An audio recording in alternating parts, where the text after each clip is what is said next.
Salut Internet, laisse-toi inspirer et laisse ton âme se diriger avec moi vers une mini-critique de Yokai. Yokai, oui, un jeu qui, à chaque année, à chaque fois qu'on va à Cannes, il y a un jeu qui glisse sous nos doigts et Yokai fait partie de ces jeux-là. Cette année, on a demandé à tous les gens à la fin du festival quel était votre grand coup de cœur et beaucoup nous ont répondu ce petit jeu ici créé par Julien Griffon. Eh bien, on a fait hein? Mais t'étais où, Julien? Où tu te cachais tout ce temps? Eh bien, je lui ai parlé, il nous a envoyé le jeu, et le voilà, nous avons pu y jouer, et je comprends le buzz qu'il y a autour. Parce que c'est un peu comme si The Mind rencontrait un jeu de mémoire. Et tout ça en coopération. Donc, de 2 à 4 joueurs vont jouer ensemble pour réussir un jeu de mémoire sans se parler. C'est vraiment fort. C'est vraiment... pour moi, la base m'a déjà fait frissonner. Je sais pas toi, mais moi, j'ai déjà des frissons. Je t'explique. Juste ici se cache... Bon, là, je les mets à l'envers, mais je vais te les mettre à l'endroit. Se cachent des yokai de 4 couleurs différentes. Des rouges, des bleus, des verts et des mauves. Le but du jeu, c'est de réunir les 4 mêmes couleurs. Dans le fond, les 4 rouges ensemble, les 4 bleus ensemble, les 4... Bon, tu comprends?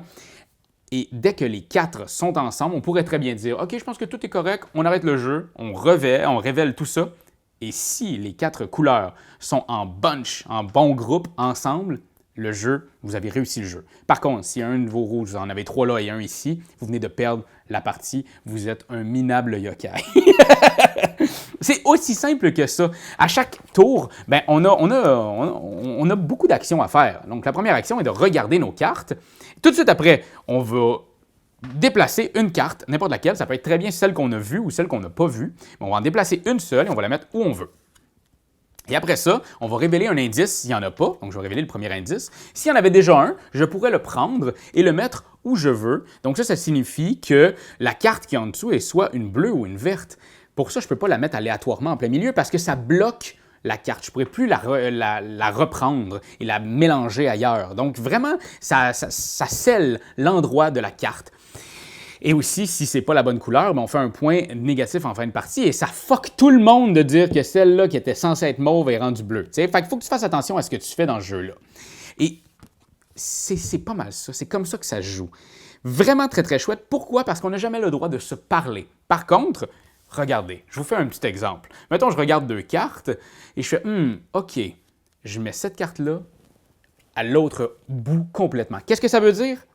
Oui, ça veut dire qu'ils sont complètement différentes. Par contre, si je regardais et je faisais ça comme ça, ça veut dire que ces 2 cartes-là, ben, ils sont sans doute pareils dans le même bout, dans la même couleur. Fait que tous tes non-dits deviennent... On a notre esprit de déduction qui travaille vraiment très, très fort. Parce que t'es comme, ah, OK. Puis là, mettons, tu sais très bien que celle-là, toi, tu sais que c'est une bleue. Puis là, toi, t'es comme, est-ce une bleue ou c'est une rouge? Quelqu'un vient de mettre ça. Mais tu sais que c'est une bleue, que c'est pas une rouge. Vraiment très, très chouette. C'est tout ça en se parlant pas. On réussit à faire... Il faut se mettre dans le mindset un peu de The Mind. Tu sais, moi, j'ai envie en début des games de yokai de se mettre la main ensemble, prendre un moment, se mettre tout au même diapason et on commence la partie. Vraiment, c'est ça. C'est une atmosphère de jeu vraiment très précis qui, justement, pourrait très bien plaire. Comme The Mind a plu énormément à des gens, mais aussi déplu à beaucoup de gens parce qu'il disait que c'était une expérience de jeu. Ici, on est dans l'expérience de jeu, oui, mais vraiment dans un jeu. C'est un jeu de mémoire, c'est un jeu. Donc, ça peut très bien plaire à certaines personnes, mais ça peut déplaire à d'autres mondes parce qu'il y a aussi le côté ésotérique de on se parle pas puis on joue à un jeu en silence. Il y a des gens qui aiment ça, parler entre vous. Mais moi, ce que j'adore, c'est le muscle de la déduction qui se fait aller fois 1000. Et aussi, dès qu'on a fini le jeu, je vous l'ai expliqué, c'est quoi le but du jeu, on peut passer à la prochaine étape. Donc, il faudrait que ces 2 yokai-là soient un à côté de l'autre. Et donc, il y a plein de façons de jouer. Il y a aussi même une façon de... À la fin, il faut que ton plateau ressemble à ça. Donc vraiment, le jeu devient de plus en plus difficile. On parle de level, donc il y a un premier level, et ça va jusqu'à 5. Après ça, tu peux l'adapter toi-même à ce que tu veux. Est-ce que tu veux justement que les cartes indices, on ne les regarde pas. On ne peut pas les montrer. Ce qu'on fait, c'est qu'on le prend, puis on est obligé de le mettre. Tu vois, ça peut aller vraiment loin. C'est vraiment cool. C'est un jeu, selon moi, plus de fin soirée que de début de soirée. Pourquoi? Parce que en fin de soirée, tu as envie d'un petit filler, donc on parle ici d'une vingtaine de minutes.